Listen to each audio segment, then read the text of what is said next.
Mission Punjab पर हरियाणा के मुख्यमंत्री नायब सिंह सैनी पटियाला में धार्मिक कार्यक्रम में हुए शामिल। मुक्तसर में जनसभा को करेंगे संबोधित।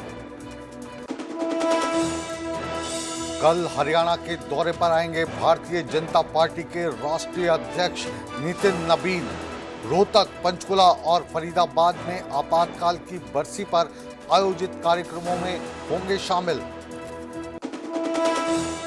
हरियाणा में बैंक फ्रॉड मामले में गिरफ्तार आईएएस पंकज अग्रवाल पर सियासी तकरार। कांग्रेस बोली, राज्यसभा चुनाव में सरकार ने इन्हें जानबूझकर रिटर्निंग ऑफिसर लगाया, अब करवाया गिरफ्तार।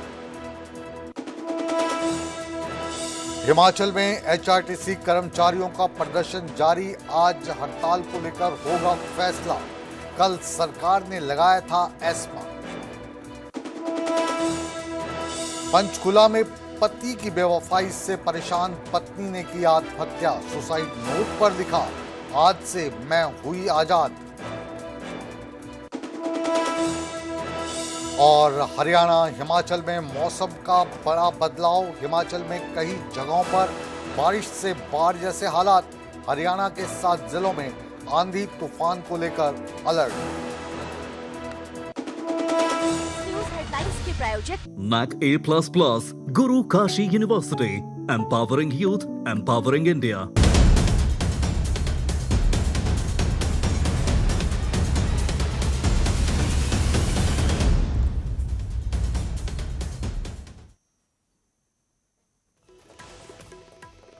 नमस्कार, आप देख रहे हैं न्यूज 18 पंजाब हरियाणा हिमाचल। मैं हूं आपके साथ मुकेश राजपूत। हाजिर हूं हरियाणा हिमाचल के प्राइम टाइम बुलेटिन के साथ। बुलेटिन की शुरुआत करते हैं हरियाणा के मुख्यमंत्री नायब सिंह सैनी के मिशन पंजाब के साथ। मुख्यमंत्री नायब सिंह सैनी लगातार पंजाब के दौरे कर रहे हैं। आज भी मुख्यमंत्री नायब सिंह सैनी पंजाब के दौरे पर हैं और कुछ ही देर में वो मुक्तसर पहुंचेंगे। यहां पर मुख्यमंत्री नायब सिंह सैनी एक जनसभा को संबोधित करेंगे।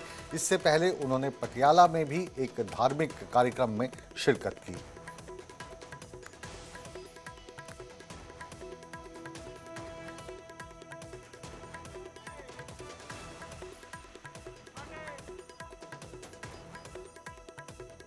बुलेटिन में आइए अब बात करते हैं भारतीय जनता पार्टी के राष्ट्रीय अध्यक्ष नितिन नबीन की। नितिन नबीन कल हरियाणा का दौरा करेंगे। वे हरियाणा के रोहतक, पंचकुला और फरीदाबाद जाएंगे। यहां पर वो आपातकाल की बरसी पर अलग अलग कार्यक्रमों में हिस्सा लेंगे। पंचकुला में उनके साथ हरियाणा के मुख्यमंत्री नायब सिंह सैनी भी मौजूद रहेंगे।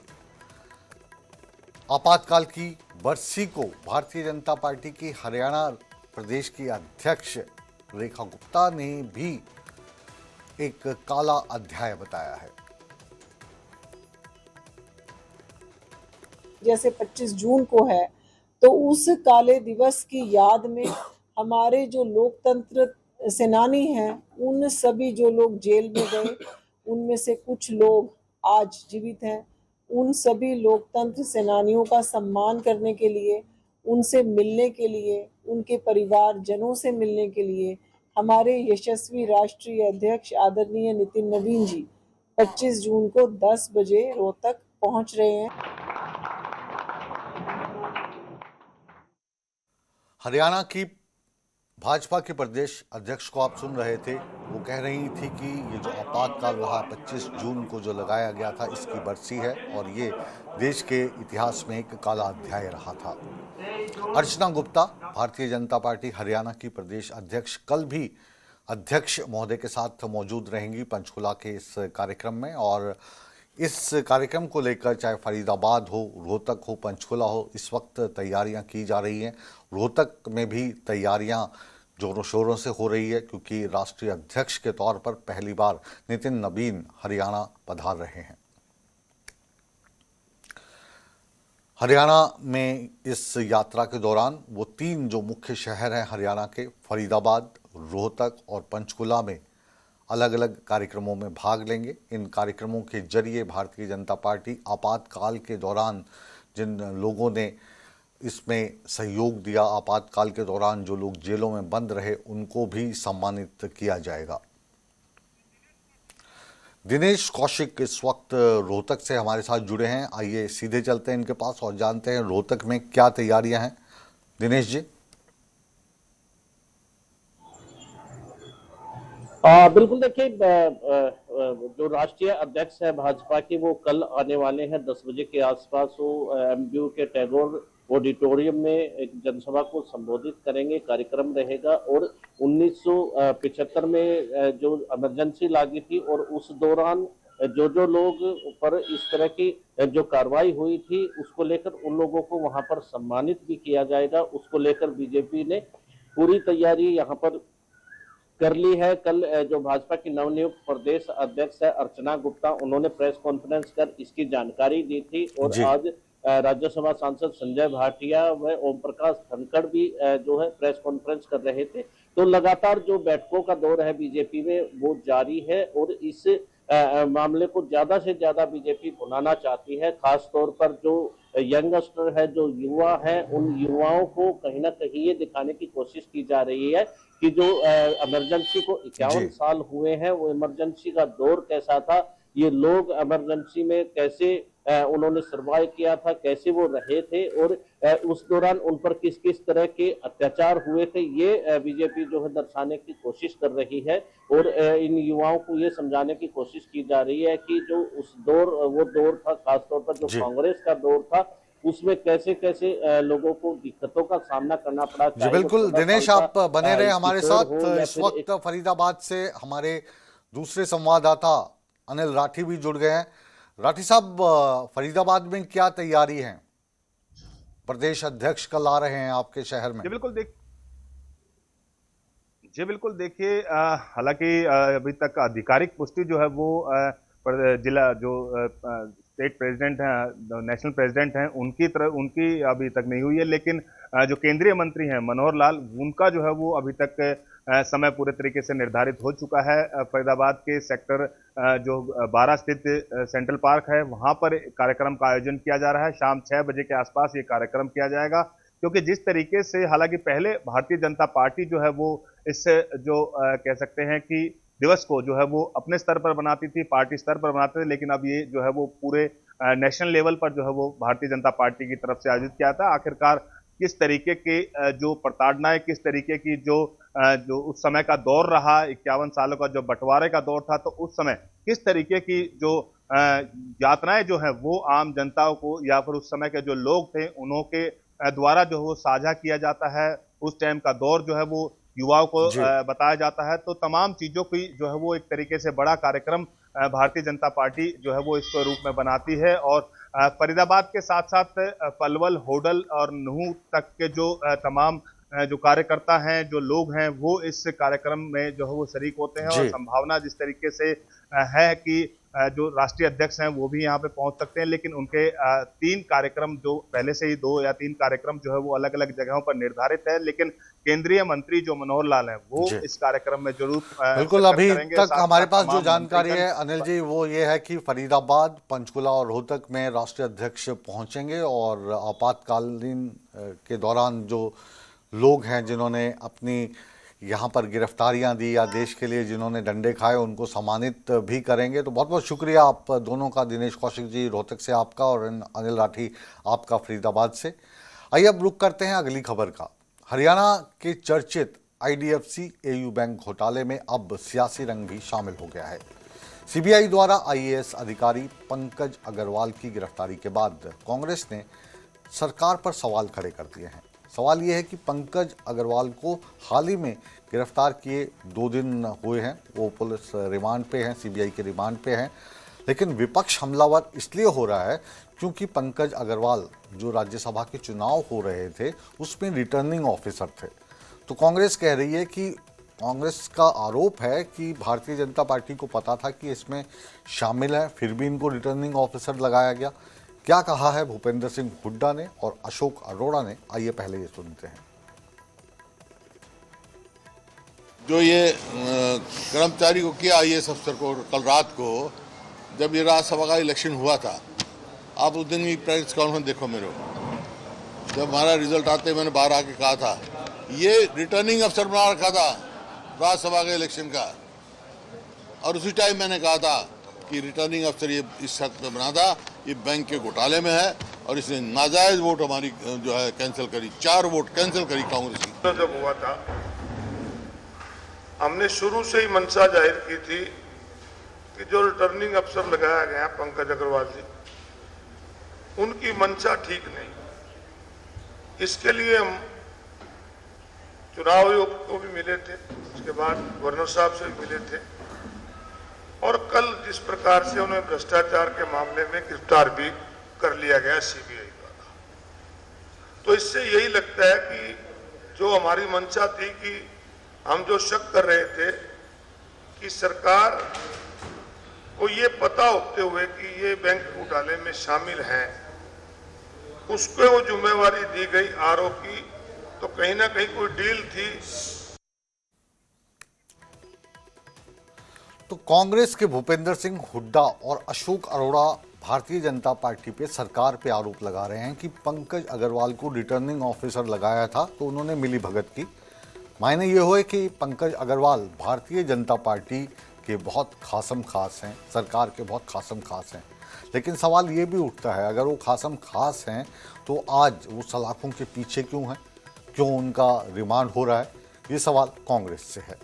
बहरहाल आगे बढ़ते हैं और अब बात करते हैं हिमाचल प्रदेश की राजधानी शिमला की। हिमाचल प्रदेश की राजधानी शिमला में आजकल एचआरटीसी के जो कर्मचारी हैं वो सरकार से काफ़ी खफा हैं। खफा इतने हैं कि वो प्रदर्शन पर उतर आए हैं और आज रात से हड़ताल पर जाने की बात कर रहे हैं। हड़ताल का अंदेशा सरकार को पहले से ही था, इसलिए कल से एस्मा लगा दिया गया है, लेकिन एस्मा पर इन कर्मचारियों का कोई भी प्रभाव पड़ता नज़र नहीं आ रहा है। हालात काफ़ी तनावपूर्ण बने हुए हैं। सरकार इस हालात को देखते हुए प्रदर्शनकारियों से अपनी हड़ताल वापस लेने की बात कह रही है, लेकिन साथ ही साथ अगर ये हड़ताल पे जाते हैं तो सरकार ने एक अल्टरनेटिव भी सोचा है।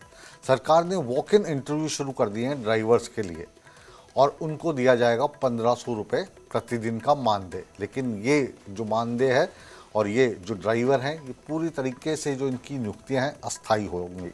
हालांकि सरकार इस अस्थायी व्यवस्था से कितना परिवहन व्यवस्था को सुदृढ़ कर पाएगी, व्यवस्था में रख पाएगी, इसका सवाल अभी भी जहन में हमारे चल रहा है। रुपए का रोजाना का नुकसान किसकी वजह से हो रहा है वो इसके बारे में देख सकते हैं और इस नुकसान की भरपाई तो किसी न किसी को करनी होगी। सर, एक चीज आपने चालक की भर्ती की बात की, मेरे पास जो भर्ती जो ड्राइवर्स कहाँ से लाने हैं, कंडक्टर कहाँ से लाने हैं, वो सारी हम बंदोबस्त कर रहे हैं। लेकिन हम फिर भी ये बार बार कह रहे हैं कि बेहतरी इसी में है कि आप सरकारी सर्विस में हैं और आप डिसिप्लिन से बसेस का संचालन करें और ये जो आपने फैसला लिया है ये हिमाचल के हित का नहीं है, ये एचआरटीसी के हित का नहीं है, ये एचआरटीसी को आर्थिक नुकसान भी देगा और इसके कॉन्सिक्वेंसेस जो है कर्मचारियों के हित में भी नहीं है। तो इसलिए हाँ, हम ये कह रहे हैं कि कोई आपकी कोई मांग है वो आप बात रख सकते हैं प्रॉपर मंच पे आके, लेकिन ऐसी कोई मांग नहीं है जिसके लिए चक्का जाम करना पड़ता। तो एचआरटीसी के कर्मचारी अभी तो प्रदर्शन कर रहे हैं, लेकिन रात से हड़ताल पे जाएंगे। इस हड़ताल पर जब ये जाएंगे तो जो ट्रांसपोर्ट मिनिस्टर हैं मुकेश अग्निहोत्री, उप मुख्यमंत्री भी हैं, वो कह रहे हैं कि हम अस्थायी ड्राइवरों को कहाँ से लाना है, कब लाना है, इसकी व्यवस्था कर रहे हैं। ये व्यवस्था क्या वाकई ही व्यवस्था बनाए रखने में कामयाब होगी? कपिल ठाकुर से जानते हैं, सीधा चलते हैं शिमला। कपिल जी, क्या जानकारी है और क्या लग रहा है कि हड़ताल होके रहेगी या सरकार कुछ बातचीत के मूड में भी दिखाई दे रही है? देखिए, अभी तक तो ये साफ है कि सरकार की तरफ से लगातार जो ये एचआरटीसी के ड्राइवर कंडक्टर है, इनको जो सख्त हिदायत दी गई है कि इस हड़ताल को जो कॉल उन्होंने दी है इसको जो है रद्द करें और काम निरंतर जो है कल से भी अपनी ड्यूटी करते रहें। और यदि वो ड्यूटी नहीं करते हैं तो वैसे ही आज से जो अस्थायी प्रक्रिया है वो शुरू हो गई है और 31 डिपों के 556 जो पदों पर है वो ड्राइवर की भर्तियां शुरू हो गई, अभी अस्थायी तौर पर है। और जरूरत पड़ी तो स्थायी तौर पर भी भर्तियां होगी। ऐसे में जो अभी तक ड्राइवर और कंडक्टर यूनियन का यहाँ पर जो उनका कहना है कि हमारी जो मांगे हैं वो मुख्य मांग ये है कि ओवर टाइम नहीं मिल रहा है। अपनी जेब से 75 महीने हो गए हैं जब वो अपनी जेब से पैसा खर्च कर रहे हैं और उन्हें जो ओवर टाइम नाइट का मिलता था वो अभी तक नहीं मिला है। तो ये कोई नई मांग नहीं है, लेकिन सरकार ये मानने को तैयार नहीं है और वार्ता भी लगातार की जा रही है, लेकिन वार्ता में कोई बात नहीं बन पा रही है। वहीं सरकार की तरफ और परिवहन मंत्री जो मुख्यमंत्री भी है, उन्होंने आज प्रेस कॉन्फ्रेंस भी की है। उन्होंने भी ये साफ किया है कि यदि एचआरटीसी ड्राइवर कंडक्टर है वो हड़ताल पर जाना ही चाहते हैं, यदि वो जो है यहाँ पर हमारी बात सुनने को तैयार नहीं है तो सरकार को वो चाबियां सौंप सकते हैं। और उन्होंने ये साफ किया है कि जो भी देनदारियां सरकार की तरफ से की जानी है वो समय समय पर की जा रही है और सैलरियां भी समय पर दी जा रही है। और उन्होंने इसको पूरा पॉलिटिकल बताया है कि ये पॉलिटिकल तौर पर जो है किया जा रहा है। पहले ये देखने में आया था कपिल की जो एचआरटीसी के कर्मचारी हैं इनको सैलरी भी काफी लेट मिल रही थी, तब भी ये प्रदर्शन पर उतरे थे सड़कों पर। अब जो इनकी मुख्य मांगे हैं कि इनको जो नाइट स्टे के लिए पैसा मिलना चाहिए वो नहीं मिलता है, यानी जो ओवर टाइम लगता है उसका पैसा नहीं मिलता है।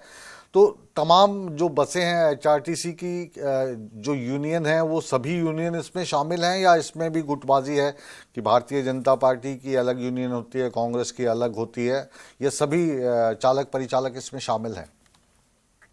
देखिए अभी तक तो जो एचआरटीसी के जितने भी प्रदर्शन हुए हैं या जब भी अपनी मांगों को लेकर इकट्ठा हुए हैं तो उसमें कोई भी पॉलिटिकल तौर पर उसे नहीं देखा गया है और सभी जो कर्मचारी है और जहां तक बात करें चाहे पेंशनर हो या एचआरटीसी में जो अन्य कर्मचारी है उनका पूरा जो है समर्थन वो रहता है किसी भी जो कर्मचारी की कोई डिमांड्स को लेकर हो। लेकिन अब जिस तरीके से लगातार देखा जा रहा है कि अब पहले जो है वो प्रदर्शन किया गया और चक्का जाम की चेतावनी दी गई कि यदि समय पर वेतन ना मिले तो फिर 1 तारीख को वेतन भी उसके बाद मिल गया और अब जो है 25 तारीख यानी कल से जो आज रात से बसें बंद करने को लेकर चेतावनी दी गई चक्का जाम की, तो उसमें भी यही कहा जा रहा है कि सरकार की तरफ से भी कि लगातार जो है वो मांगों को लेकर नहीं, यहाँ पर एक जो यहाँ पर इनके नेता है उनकी ट्रांसफर जो है यहाँ से की गई है। तो वही जब एसीएस के साथ भी बातचीत हो रही थी तो अपनी मांगों को वहां पर नहीं रखा गया, सिर्फ वहां पर ट्रांसफर का जो एक इशू था उसको वहां पर रखा गया। तो सरकार मांगे सुनने के लिए तैयार है और समय समय पर उस पर काम भी कर रही है, लेकिन जो अड़े है कुछ नेता इसमें अड़े है जो इस बात को लेकर कह रहे हैं कि चक्का जाम जो है वो किया जाना है। अब देखना ये होगा कि आप नजर बना के रखें, अगर इस बीच सरकार की और ड्राइवर्स की यूनियन की बात होती है और बात बन जाती है तो भी आप हमें अपडेट करें। और अगर ये ड्राइवर हड़ताल पे चले जाते हैं आज रात से तो कल किस तरीके से एचआरटीसी की बसें चलेंगी या नहीं चल पाएंगी, इस पर भी लगातार हमें अपडेट करते रहें। बहुत बहुत शुक्रिया कमल ठाकुर जी आपका शिमला से इस तमाम जानकारी के लिए। एक तरफ भारतीय जनता पार्टी कल आपातकाल की बरसी मना रही है, वहीं पर हिमाचल प्रदेश में एस्मा लगाया जा रहा है। तो कहीं ना कहीं कांग्रेस कल हिमाचल में भी गिरेगी जहां पर वो इस वक्त सत्तारूढ़ पार्टी है और भारतीय जनता पार्टी के जो राज्य हैं वहां पर आपातकाल की याद भारतीय जनता पार्टी के बड़े बड़े नेता दिलवाएंगे। अब बुलेटिन में आगे चलते हैं और बात करते हैं बेवफाई की। ये बेवफाई पति ने की है। कालका हाउसिंग बोर्ड की कॉलोनी में एक सरकारी अध्यापिका ने अपनी जीवन लीला समाप्त कर ली। उन्होंने पति पर आरोप लगाए हैं, कहा है कि मेरी जो सुसाइड की वजह है वो मेरे पति हैं और ये बेवफा हैं। इस का जो पूरा का पूरा मामला सामने आया है। मृतका की पहचान अनीता के तौर पे की गई है और वो हिमाचल प्रदेश के परमाणु के सरकारी स्कूल में कार्यरत थी अध्यापिका के तौर पर और एक किराए के मकान में रहती थी। बताया जा रहा है कि पिछले कुछ दिनों से उनका फ़ोन बंद आ रहा था। सूचना मिलने पर जो परिजन हैं वहाँ पर पहुँचे, जब बार बार करने पर भी फ़ोन नहीं उठाया गया तो दरवाज़ा अंदर से बंद था और इस महिला ने पंखे के साथ लटक कर अपनी जीवन लीला समाप्त कर दी। और सुसाइड नोट जो एक डायरी में मिला उसमें इन्होंने लिखा कि अब मैं आज़ाद हूँ। कॉलोनी कॉलोनी के अंदर एक लड़की ने सुसाइड कर लिया है। तो वहाँ पर मौका पर जाकर जब हमने देखा तो उसका लड़की का ब्रदर पहले आया हुआ था, मकान मालिक वहाँ पर खड़े थे। तो इन्होंने बताया कि ये ऑलरेडी पहले ही पति पत्नी का स्टार्टिंग से डिस्प्यूट रहता था, जिस कारण इन्होंने डिस्प्यूट के कारण बेटा इनका वहाँ नानके के पास गया हुआ था और इस लेडीज ने अपना दिनांक 20/6/2025 को आपस में इनकी 8:30 बजे बातचीत हुई है मियाँ बीबी की। उसमें इनकी क्या तकरारबाजी हुई है जो है आगे इन्वेस्टिगेशन का विषय है। उसके बाद फिर ये लेडीज ने फांसी लगाई है। और अब बात करते हैं मॉनसून की। मॉनसून ने दस्तक दे दी है। हरियाणा और हिमाचल में मॉनसून अब अलग अलग तरीके से अपने तेवर दिखाने लगा है। हिमाचल प्रदेश के किन्नौर जिला में पिछली रात को मूसलाधार बारिश के बाद कांचरंग नाले में अचानक बाढ़ आ गई। इस इलाके में इस बाढ़ से काफ़ी नुकसान हुआ, लेकिन ख़ास बात यही रही कि काफ़ी जगह तो क्षतिग्रस्त हुई, लेकिन किसी के जान की हानि नहीं हुई। वहीं पर अगर हम बात हरियाणा की करें तो हरियाणा में भी मौसम ने करवट ले ली है। हिसार और सिरसा में बारिश दर्ज की गई है, जबकि मौसम विभाग ने आने वाले 24 घंटों के दौरान कई ज़िलों में तेज़ धूल भरी आंधी और गर्म हवाओं के साथ साथ बिजली कड़कने की और बारिश होने की जानकारी दी है, अलर्ट जारी किया है।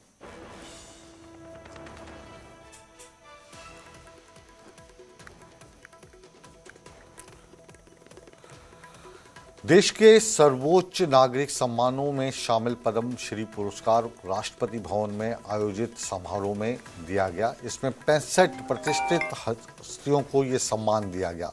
इस अवसर पर हरियाणा की बेटी भारतीय महिला हॉकी टीम की अनुभवी गोलकीपर सविता पूनिया को भी पद्मश्री से सम्मानित किया गया।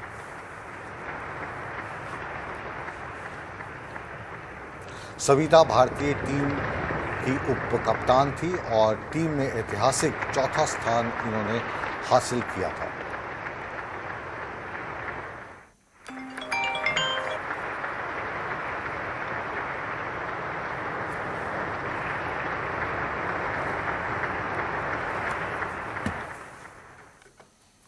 इसी के साथ न्यूज़ 18 के इस हरियाणा हिमाचल प्राइम बुलेटिन को यहीं पर समाप्त करने की आज्ञा दीजिए, लेकिन आप कहीं मत जाइए क्योंकि खबरों का सिलसिला न्यूज़ 18 पर कभी समाप्त नहीं होता। और मेरे बाद मेरे सहयोगी रणबीर सिंह राणा खबरां पंजाब तो लेकर आ रहे हैं इस सिलसिले को आगे बढ़ाने के लिए, इसलिए कहीं मत जाइए, रिमोट को हाथ मत लगाइए। हम यूं गए और यूं आए।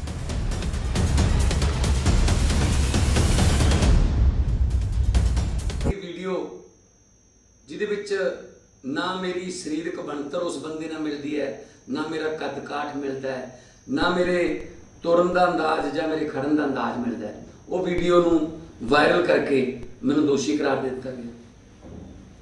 पर संगतां ने वो वीडियो देखी, पूरी दुनिया के लोगों वालों मैनूं सैकड़े फोन भी आए, वीडियो मैसेज भी आए कि जी सानूं तो जमा शरेआम पता लग रहा है कि वीडियो नकली है। उस तो बाद असी ने भी फोरेंसिक लैब तो जांच कराई। हुण वो फोरेंसिक लैब के जिन्ने भी मालक ने उन्हां ते बीजेपी ने हमला करता, क्योंकि अकाली बीजेपी कांग्रेसी तिन्ने इकट्ठे हो गए पंजाब च। कहते यार हुण इदां करते हैं, ये वीडियो वाला मामला तो आपां नूं उल्टा पैंदा जांदा है, ये तो आपां ही नकली वीडियो जारी कर बैठे, लोग तो आपां नूं लांभे